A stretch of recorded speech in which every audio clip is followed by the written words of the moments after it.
नमस्कार, NMF news देख रहे हैं आप। मैं हूं आपके साथ अभिषेक पुंडीर।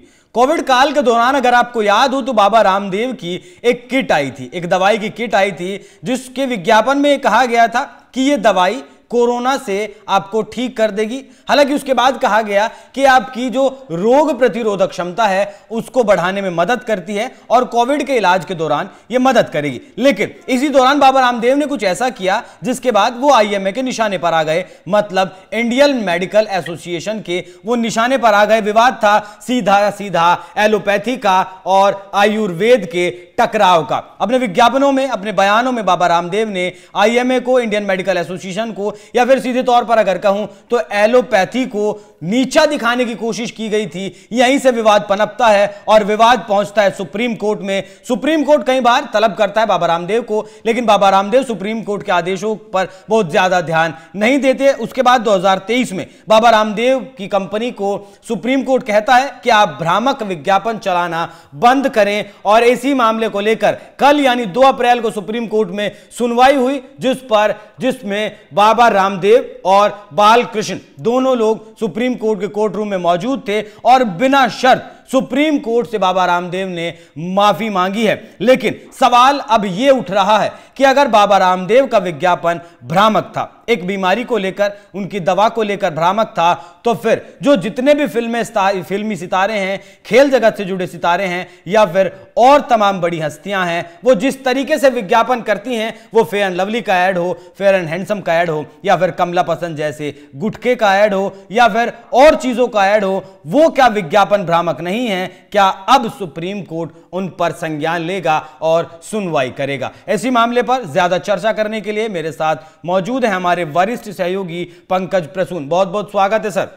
सर, पहले बताइएगा, जिस तरीके से यह विवाद बढ़ा, सुप्रीम कोर्ट में बाबा रामदेव को माफी मांगनी पड़ी, और उसके बाद जो तमाम तरीके की हस्तियां हैं वो विज्ञापन करती हैं, वो कैसे अब लोग मांग करने लगे, मांग उठाने लगे हैं कि इन पर भी कार्रवाई होनी चाहिए?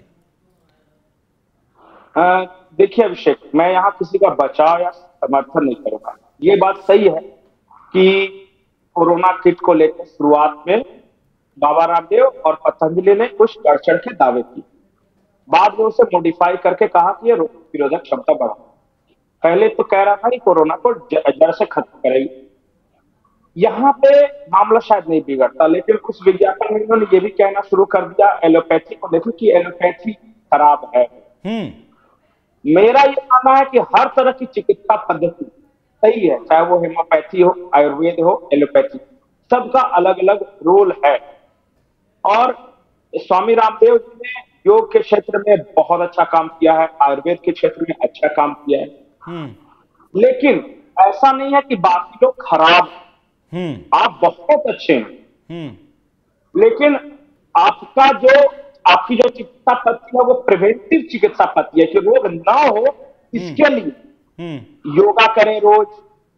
वो आयुर्वेद की जो जितनी जड़ी बूटियां होती हैं वो से क्या होता है, शरीर की प्रतिरोधक क्षमता बढ़ती है। एलोपैथी है प्रिवेंटिव नहीं, क्यूरेटिव है। अगर रोग फिर भी हो गए तो उसके बाद का इलाज।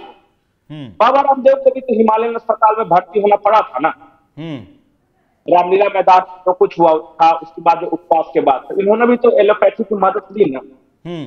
इसलिए कोई भी चिकित्सा पद्धति खराब नहीं होती, सबका अपना अपना रोल। ठीक है। अब आपके दूसरे हिस्से की ओर कि बाकी लोगों पे सवाल क्यों नहीं उठाए जाते, और इस तरह के जो कि आयुर्वेद को बढ़ावा दे। अगर पंकज जी, मैं पहले फेयर एंड लवली का और फेयर एंड हैंडसम का ही मैं आपको एग्जांपल दूं, क्या वो लगाना जरूरी है? हाँ, या उससे गोरा हो जाता है, या फिर जो सांवला है उसे लगाकर ही वो समाज में रह सकता है? ये भ्रामक नहीं है? नहीं, भ्रामक नहीं। पहले तो गोरा होना जरूरी क्यों है, इसी पे सवाल उठने चाहिए। मतलब देखिए, दुनिया में भगवान ने हर तरह के कॉम्प्लेक्शन बनाए हैं, और कहीं क्लाइमेट के अनुसार, कहीं हाइट के अनुसार, कहीं समुद्र तल पे आप रह रहे हैं, तो सबका अलग अलग है, और हर कोई खूबसूरत है। ऐसा नहीं है कि हिमालय में रहने वाले खूबसूरत है और समुद्र किनारे रहने वाले कम खूबसूरत है, या फिर अफ्रीका वाले कम है या वाले ज्यादा। यही तो हमारे जहन में धीरे धीरे डाला गया। अंग्रेज आए तो गोरे थे, तो गोरा होने वाला साहब होता है, और जो सांवला होता है वो खराब होता है। अब बताइए, हमारे यहाँ सारे भगवान सांवले, जी सांवले, राम सांवले, बिल्कुल। सांवले सलोनी, ये कई तरह के उदाहरण हैं कि हमारे यहाँ देखिए, मैं इसलिए बताऊं ना कि पहले तो ये भरा गया है और ये मुझे लगता है ना कि बैगेज है, क्योंकि इंपेरियलिज्म से या फिर जो हुआ इस देश में, जिन लोगों ने शासन किया वहां से आया। इस देश में जितने भी आक्रमणकारी आए हैं ना, या तो वो सेंट्रल एशिया से आए हैं या यूरोप से आए हैं। तो आक्रमणकारी आए, उन्होंने शासन किया, राजा किया, तो लोगों को बताया कि देखो राजा उस तरह दिखता है, वो राजा। यहाँ के लोकल तो खराब होते हैं, तो इसलिए ये धीरे धीरे जहन में आता गया कि जो गोरा है वो अच्छा है, जो सावला है वो खराब है। मैं इसे बिल्कुल, आदमी का प्रतिभा, टैलेंट, और हर कोई कुछ, आप देखिएगा मिस वर्ल्ड के कंपटीशन में जाइएगा तो देखिएगा कि बहुत से सामने लड़कियां बहुत अच्छा कर रही हैं। इसलिए पूरा लवली लगाते ही आप सुंदर हो सकते हैं, गलत है, लेकिन है लोगों के जहन में है। लेकिन अब मैं इस पे नहीं आता हूं, मैं ये आता हूं कि दावा जो आपने किया, मैं ये बता रहा था कि इस देश में जैसे ही आप भारत की बात कीजिएगा, राष्ट्रवाद की बात कीजिएगा, हिंदुओं की बात कीजिएगा, यहाँ के ट्रेडिशन कल्चर की बात कीजिएगा, तो आपको बहुत तरीके से परखा जाएगा। एक भी गलती आपकी ढूंढी जाती, कौन सी आपने गलती की कि आपको बदनाम करता है, पूरा इकोसिस्टम लगा हुआ। हाँ, वो चाहे कुछ भी करे, वो पेप्सी में उन पेस्टिसाइड वाला मिला के पानी दे दे, या वो शक्कर और पानी के घोल को बता दे कि ये पीने के बाद बैटरी चार्ज हो जाता है, या फिर वो खुद भी दावा कर दे, उनको सवाल नहीं उठाता, तो अंग्रेजों का है। मैं बार बार बोलता हूँ, ये गुलाम मानसिकता है कि गोरों की सारी चीजें अच्छी और जो भी भारत का है वो सब खराब।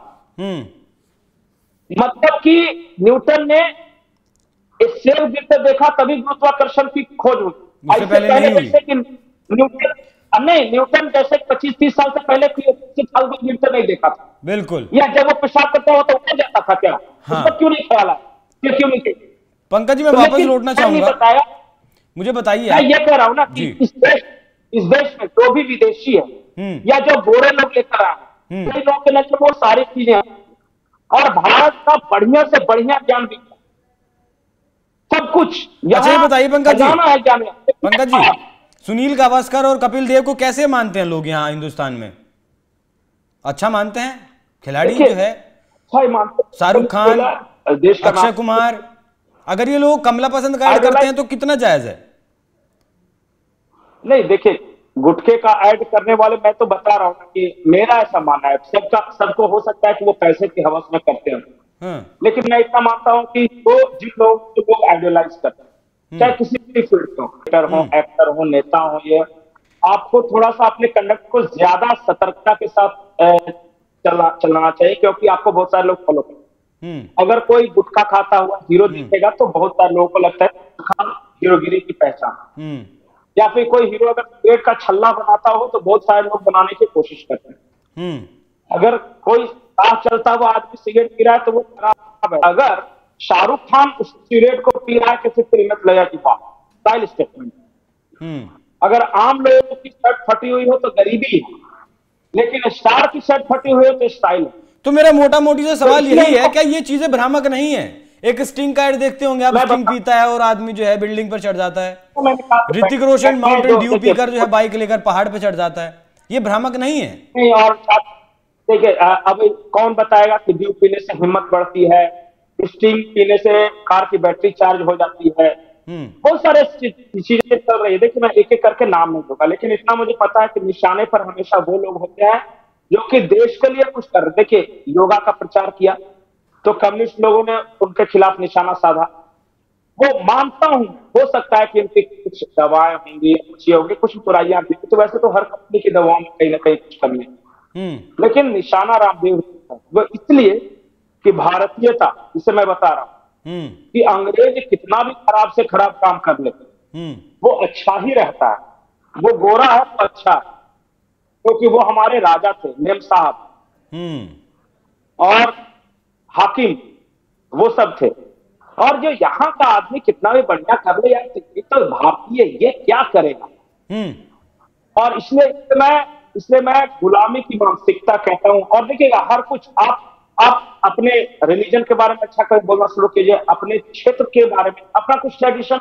अच्छा बताइए ना कि इस देश में हिमाचली टोपी लगाना या धोती पहनना खराब हो गया, लेकिन गर्मी के दिनों में कोट पहन के इस तरह बैठे रहना मॉडर्न वो स्टाइल। अब पढ़ा लिखा आदमी होती तो थोड़ी ना पढ़ा लिखा होता है, या छुट्टियां रखने वाला थोड़ी ना होता है। जब तक क्लीन कट बाल और जब तक लाल टाई लगा के नहीं बैठेगा, पढ़ा लिखा मानेंगे नहीं थी, या फ्रेंच का दाढ़ी उसकी जरूर होनी चाहिए, तब लगता है अंग्रेज की तरह। और अगर अंग्रेज संग में वो गालियां भी दे रहा है तो लोग कुछ बढ़िया ही बोल रहा होगा। ठीक। और अगर रीजनल भाषा कितनी भी आप ज्ञान की बातें बता दीजिए, आपकी अवधि ब्रज जो भी होगी भाषा, हमारे यहाँ मगध है, मगधी भाषा है, कितना भी बढ़िया बताइए, कितनी भी अच्छी कहावतें बताइए, जिसका बहुत गहरा असर होता है, ये तो अनपढ़ होगा, इससे कहावत कह रहा है। इंग्लिश में फ्रेजेस एंड आइटम्स बोले जाते हैं। अच्छा पंकज जी, एक आखिरी सवाल कि क्या अब सुप्रीम कोर्ट को, जो मैंने एग्जाम्पल और आपने भी जो एग्जाम्पल बताए हैं दर्शकों को, क्या इसके बारे में स्वतः संज्ञान लेना चाहिए सुप्रीम कोर्ट को, या फिर इंतजार करना चाहिए जैसे आईएमए ने बाबा रामदेव के खिलाफ याचिका दायर की, इनके खिलाफ भी कोई याचिका दायर करे? नहीं, मैं सुप्रीम कोर्ट को दोषी नहीं मानता। सुप्रीम कोर्ट के खिलाफ अगर आईएमए ने शिकायत की है तभी तो उसने सुना है। अगर आपको लगता है कि कोई भ्रामक ऐड कर रहा है तो आप जाइए, अगर नहीं संज्ञान ले तब कोर्ट दोषी। अब शिकायत करने नहीं जाते तो वो कोर्ट क्या करेगी? बिल्कुल। तो जिन लोगों को लगता गलत कर रहा है, अगर स्ट्रिंग गलत दावे कर रहा है कि पेट में चार्ज लगा के कार की बैटरी चार्ज कर जाए, तो आप बताइए ना, ये सब फालतू की बात है। अब जाइए कोर्ट, देखिए उसके कैसे बैंड बजा। बिल्कुल। तो जो जिन लोगों को कैडबरी में कीड़े मिले थे ना, कैडबरी में कीड़े मिले थे, कोई गया कोर्ट, हुई कार्रवाई। पेप्सी में पेस्टिसाइड वाले पानी मिला था तो कार्रवाई हुई ना, शिकायत करने पर कार्रवाई होती, कोर्ट दोषी नहीं। लेकिन कोका कोला पीने वाले, थम्स अप पीने वाले तो कूल होते हैं ना, वो क्यों कार्रवाई करेंगे? कूल आप शिकायत भी तो नहीं कर रहे हैं, वही इसीलिए तो शिकायत नहीं कर रहे हैं, कहीं बंद ना हो जाए, फिर आपके शौक कैसे होंगे पूरे? मैं बता रहा हूँ कि एक आदमी पिज़्ज़े के साथ कोल्ड ड्रिंक कैसे पियेंगे आप? यही तो, फिर वो कैसे आप अंग्रेज, आप तो भारतीय दिखे। गन्ना का जूस पीने वाला गरीब, चीनी पानी पीने वाला कोक, वो 20 रुपए में देता है, 30 पैसे खर्चा है उसमें बनाने में। चलिए, हाँ, गन्ना का जूस पीने वाला गलत। बहुत बहुत धन्यवाद पंकज जी आपका, इस मुद्दे पर हम कोक से पानी पहलवान सकता है। ठीक है, बहुत बहुत धन्यवाद पंकज जी। पंकज बहुत बहुत धन्यवाद। तो जिन लोगों को लगता है कि हालांकि मैं, जब सुप्रीम कोर्ट ने जो आदेश दिया है उसका सम्मान करते हैं, हम सभी सम्मान करते हैं, और जो भ्रामक जो विज्ञापन थे बाबा रामदेव को, उनको लेकर जो सुप्रीम कोर्ट ने कहा है उसका सबको सम्मान करना चाहिए। लेकिन अगर बाबा रामदेव के जो विज्ञापन है वो भ्रामक हैं, तो फिर Coca Cola, Pepsi, Sting, Fair and Lovely और ये तमाम तरीके के कमला पसंद, ये पसंद, वो पसंद, जितनी भी चीजें हैं जो समाज के लिए हानिकारक हैं, उनके लिए भी आपको सुप्रीम कोर्ट का दरवाजा खटखटाना चाहिए। बाकी धन्यवाद पंकज जी, आपको चर्चा कैसी लगी कमेंट कर जरूर बताइएगा। नमस्कार।